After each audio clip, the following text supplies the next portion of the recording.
Spiral wedging is one of our foundational skills that we teach at Slow Clay Centre.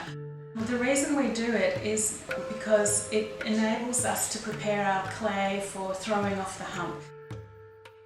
So we actually use about this much clay with our students, with total beginners, and maybe a little bit less than this for a beginner, maybe that much. We have the clay ready pugged for them so they don't need to actually spiral wedge, but we want them to practice it. It's a long-term learning skill, and we know that people are not going to learn it unless they practice it a little bit every time they come to the studio. On a smaller table such as this, for someone of my height, I would probably open my legs a bit wide, and I'd be wanting to bend my knees like this every time I'm pushing down.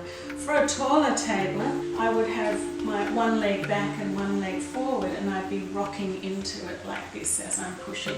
It's really good for our body to not twist when we're doing this. If I can just go through that really slowly with you, core muscles switched on, hips straight towards the wheel without twisting sideways, so that when you rock, pushing with the weight of your body, twisting, pull back up, keeping your shoulders as relaxed as possible. It's very important that we use our core muscles for strength for this.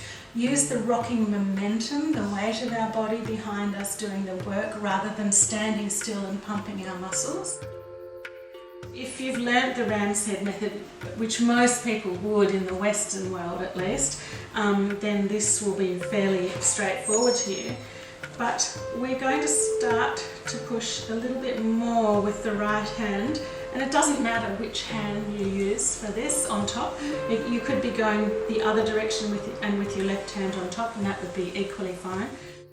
So imagine that this was a clock and that your hands were in the 9 o'clock quarter, and the rest of the clock was going around by itself. We push into 11 o'clock, twist our hands to 12 o'clock, pull back up to 6, and then reset your hands on top.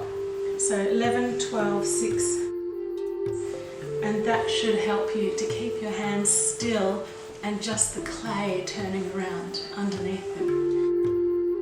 When you're actually in the process of going around, then you're only actually holding a small amount of clay that just comfortably fits under your hand. Just going around enough that there are no more air bubbles is usually enough time. But if you want to somehow quantify it, you can make a little notch or a little nick in the clay there and watch it go around. So then as you're pushing, that's going around, it's moving, it's now here, so it's travelled from here to here, and each time you do a push and a twist, it'll move a little bit further, and eventually now it will come under your hands again.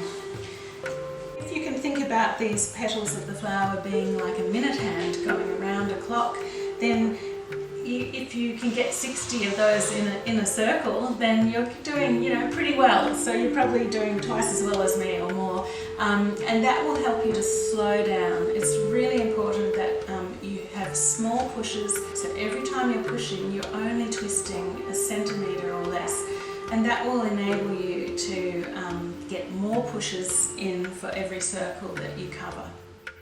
We're going to start increasing the amount of clay under my hands in the core and decreasing the flap. So as we're winding up, we're winding up more clay than we're squeezing out now. Whereas before it was equal. We were winding up the same amount that we were squeezing out. Now we're winding up more of the flap into the core, and you can see the core's getting bigger. My hands are starting to need to separate, so we need the body core switched on again. And as we get to the end, towards the tip, our pushes get shorter, smaller, lighter. We don't need to use any weight, any muscles. We just use the weight of the clay to help to push us, lightly letting the clay rock into itself before we finish. And there we have it. So we've got a beautiful smooth end with no wrinkles in it, and one other end that does have wrinkles, which is more like a ram's head. So now I can just go straight to the wheel, put the smooth end down onto the wheel, pat it on centre and get rid of all those wrinkles in one hit. No extra work, no standing, patting, getting it into one lump, squeezing the wrinkles out. That all happens on the wheel. So it's a fabulous method, and I'd love to encourage you all to use it.